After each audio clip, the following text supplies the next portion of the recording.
Saviez-vous que vous pouvez acheter vos lunettes, consulter un orthodontiste ou vous faire soigner dans l'hôpital de n'importe quel pays de l'Union européenne tout en étant remboursé par votre propre assurance maladie?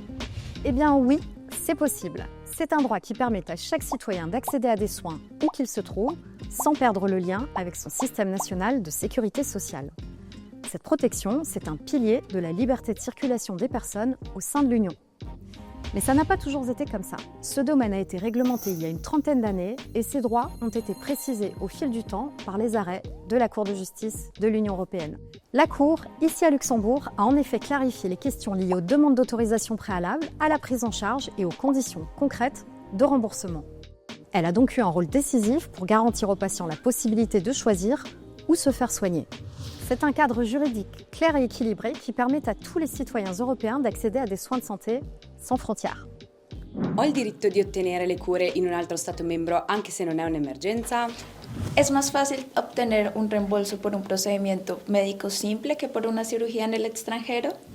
If I want to be hospitalized elsewhere within the European Union, should I need an authorization? Aujourd'hui, si tu te fais opérer à Vienne, que tu consultes un spécialiste à Stockholm ou que tu tombes malade pendant tes vacances à Athènes, tu restes protégé par ton régime de sécurité sociale. Ce droit te suit, mais n'a pas toujours été une évidence. La Cour de justice de l'Union européenne a d'abord affirmé qu'un traitement médical est aussi un service et qu'aucune frontière ne peut en bloquer la prise en charge. C'est le point de départ d'une série d'arrêts ayant amené l'Union à faire évoluer ses règles. À l'arrivée, les soins de santé relèvent eux aussi du marché unique. Par exemple, si tu planifies des soins à l'étranger, un État peut demander une autorisation préalable, mais la Cour a considéré que ce contrôle devait rester justifié et proportionné. Il ne peut pas devenir un prétexte pour freiner ta liberté de circuler. Ensuite, elle a précisé qu'un patient ne doit pas attendre indéfiniment qu'un traitement soit disponible dans son pays s'il peut accéder à des soins équivalents ailleurs plus rapidement.